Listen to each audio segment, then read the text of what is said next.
peace, peace, peace, peace, peace, peace, peace, peace, and divine blessings. My people, my people, my people, I'm so very grateful that the Almighty Creator has brought me here yet again. Another week, 2 weeks actually. Last week I was traveling, so I couldn't make a video, but this week here I am. I'm so grateful to be able to show up, to be able to be present. I know we need to breathe. We've been talking about the breath for the last couple of weeks. And sometimes I just need to take a deep breath because I get so excited when I get on here. And a lot is going on in the world around us. A lot is happening. We're being forced to make many a decision. Some of us are having financial troubles. We're deciding what to buy in the grocery store. What can we afford? We may be deciding what can we afford for our children. Can they keep going to dance lessons? Can they keep going to soccer practice? We might be deciding what we can afford for ourselves. Can I even eat today? There are people in the world that are asking that question. There are questions being asked of us that we haven't had to focus on recently. And I just want to take a moment to acknowledge that this is an interesting time in human development. This is an interesting time in social development. This is an interesting time in political developments. And all of this clouds our minds. All of this clouds our minds and makes it hard to make decisions. It makes it hard to move through the world because hopefully, if you are like me, your hope is that you are doing no harm. And in hoping that, hopefully, like me, you're making conscious steps in your life to switch, to make change, to decide that you are not going to do certain things because you know that certain things bring harm to other human beings, to other species of being, to our ecosystem, to animals, to, again, to people. There are things happening in the world that affect us on a daily basis that we should have known about, we should have been aware about, even as children and as young adults. We should have known what was happening in the world. And some of us may feel guilty for not knowing. Don't feel guilty. It was hidden from you on purpose. There are things happening in the world that even if we're not consciously looking at them, even if we're not seeking out the information that's going on around us, which we should be, by the way, but even if we're not, the congestion that's in the world, the congestion that's in the mental space, the congestion that exists is still affecting us. It's affecting our health. It's affecting our mind. It's affecting our hearts. And I pray that I can create space for you to let go, even if it's just for 20 minutes, to breathe, to sit in your own humanity, to sit in your own self, and to project from your imagination and from your heart the world you would like to see. The world you would like to see internally. The world you would like to see in your home. The world you would like to see on your block, in your community, in your neighborhood, in your city, your state, your nation, your world. The internal is a reflection of the external. Our universal internal is a reflection of the universal external. What we see in the world exists in us. The conflict, the pain, the dis-ease.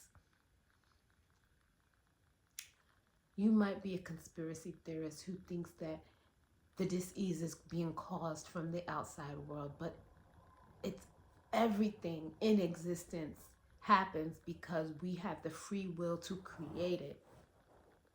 And just by creating it, even if it's just a thought, we're creating pain, we're creating disease, we're creating a world that's in chaos.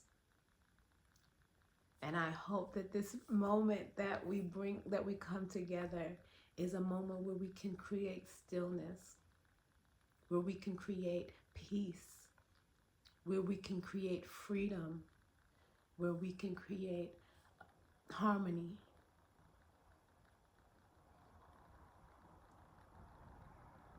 pray for you. I pray for myself. I pray for all within the sound of my voice. And I pray for those in the world who cannot take care of themselves, for those in the world who cannot take the time to think of these things because they're starving, or they're in the line of fire, or they're pawns in this game of war, pawns in this game of poverty, pawns in this game of survival, pawns in the game of life. Some would say life is a game. I wouldn't actually say that, but some would say life is a game. I say life is a lesson, one continuous classroom for the spirit. But the question that we have for us today, the examination that I want us to do on our lives, that I pray that the gift of understanding that God has given me can be shared through this communication, this idea of freedom. I sit and I ask the Most High, what message would you like my voice to be used today for? This is what I do when I come on Sundays. I ask the Creator, what message do you want my voice to be used for today? And the word that came to me, it came to me through a conversation with my sacred sister, freedom. The word is freedom. Because do we ever ask ourselves, what does freedom look like? Because we have an idea in our head that we are free, when in reality we are in chains. We're in chains. We're shackled by our own worries. We're shackled by our fears. We're shackled by our doubt. We're shackled by our lack of a healthy sense of self. We're shackled by low self-esteem, in other words. Maybe we're shackled by our job. Maybe we're shackled by the concept that we need to have a job to survive. Maybe we're shackled by consumerism. We are so addicted to buying things, to filling our space with things, with status symbols. Maybe we are shackled by our ego, our sense of such a huge ego. Some would say narcissism, right? Maybe we're shackled by codependencies. Like maybe you're shackled by your codependence with your child, your husband, your wife. Maybe there's so many things, I don't need to continue to list them, but there's so many things in ourselves and in the world that we can find that if we analyze, where those things keep us from really living a full and free life. And it's up to us to do the self-analyzation to determine what those things are. It's up to us to then do the work to surrender ourselves from those things. It's up to us to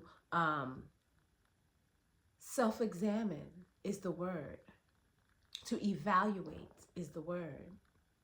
To review self, to look inside and ask the questions, what is holding me back? Is it my job?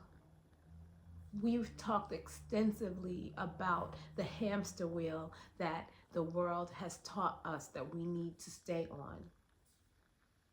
If you go back in videos, you'll see that we've talked about how it is and why it is important to get off that hamster wheel. Get off this constant rotation of the same exact thing. It is debilitating. It numbs the mind. It numbs the heart. It numbs the spirit. We become detached. We become entangled in the world and detached from the true self of spirit. We are a spiritual being having a human experience, and that hamster wheel takes all of the spirit out of the world. It takes all of the spirit out of us. And if we are looking at the world and looking at ourselves, and we're seeing ourselves looking like animatrons and ants marching off to work, I understand. Believe you me, I know how hard it is to detach. I know how hard it is because I've been on the hamster wheel. I know how hard it is to say that this is the direction I've been going. This is the direction I think is right. This is the direction that I need to go to fulfill my dreams. And then finally coming to the realization that, wait, I've been doing this for 10, 15, 5, 20 years, and this isn't where I'm supposed to be going. That is heartbreaking. And yes, you may have to grieve your former self in order to make that change. That is heartbreaking. But it's true. And once we accept it, once we surrender to the truth, we can start to take the steps to get off the hamster wheel. We can start to breathe ourselves a new reality. We can start to imagine with every breath the truth that we are all here to experience the lessons of life and to grow from them and to surrender to them, surrender to our true spiritual existence. We find freedom in surrender. We find freedom in knowledge. We can find freedom in the truth. Where do you find freedom? Maybe you find freedom in dance. Maybe you find freedom in music. Maybe you find freedom in reading.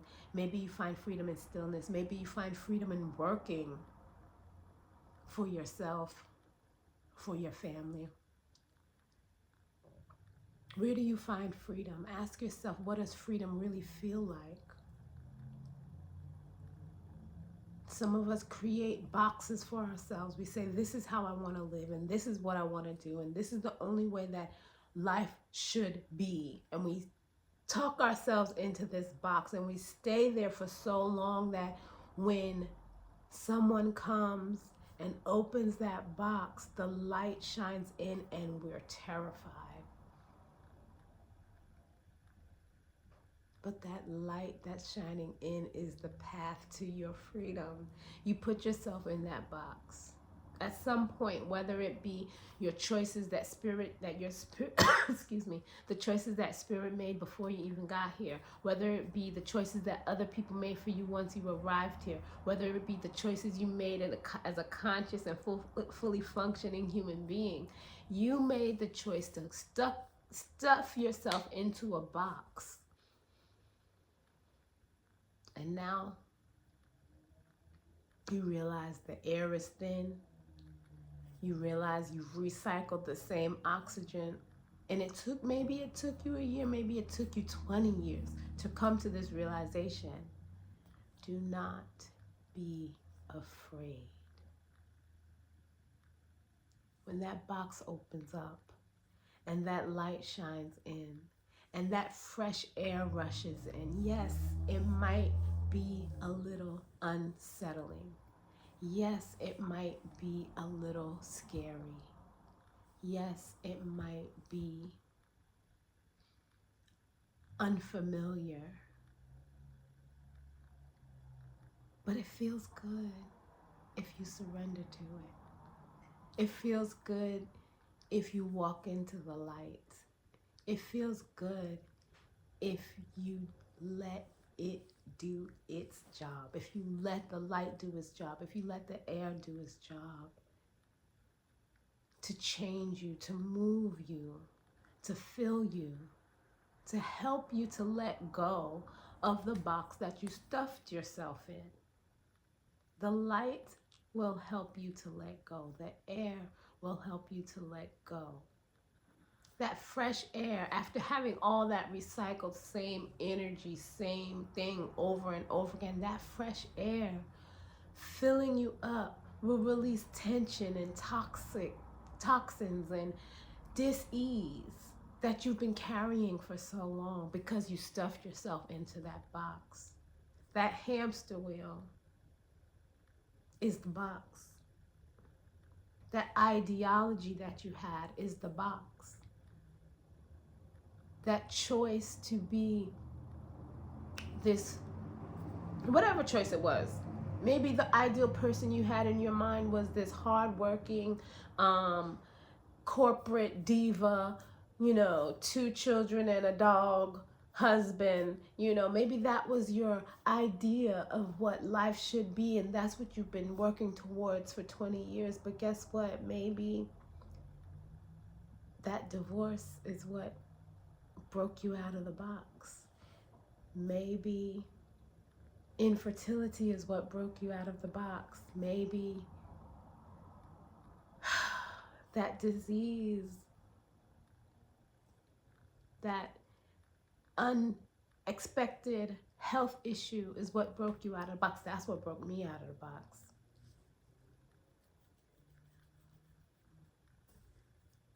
Maybe the light that came from the pain that you created, or that the universe created for you to learn from, is the very light that will lead you to the freedom that you want, that you really desire, to the peace. The light that is shining in through the crack of the box, that you are working your way to find, to get out of the box, is the light you need. And I encourage you to explore it. I encourage you to walk toward it. I encourage you to sit in your courage, sit in your faith that all things work together for those who love the Lord, that all things work for us, not against us, that every experience is for our own good, even the painful ones, y'all, even the ones that we run away from. Yes, I run away from some experiences. We all do it. I'm going to end with this. Take a deep breath. Hold it. And let it go.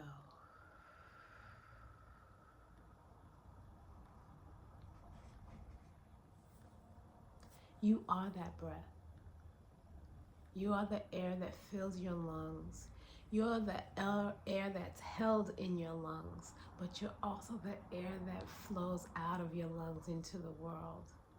You need to experience every stage of that cycle without fear. You are your breath. Your breath is your life. Your breath is free. It comes involuntarily. All you can do is breathe, right? But sometimes we hold our breath. Sometimes we work in the world, we live in the world, holding our breath, closed fists, rigid. Let go. Let go of the breath and let it flow out into the world. With every time you breathe in, with every time you take a conscious and deliberate breath, breathe in the new truth that you want to live. Breathe in the freedom that you want to have. Breathe in the peace that you want to have. Breathe in the clarity that you want to have. With every conscious and deliberate breath, breathe in the truth that you want to have. Breathe in the love that you want to have internally for self, that you want to have with your immediate family, that you want to see in the world. If we consciously, deliberately focus on a breath of peace together, prayerfully, we can bring forth peace. Not just peace in ourselves, because although that is the most important, to rid our body of disease is to find peace in the body, but a peace that is lasting and powerful beyond ourselves, that is truly reaching the higher heights and the expansions of the world because we know we need it. We need us to be healthy so we can walk in the world and breed health within the world. I'm so very grateful that God was able to bring me here today. I'm so very grateful that I'm able to sit in my stillness and allow the words to come through me.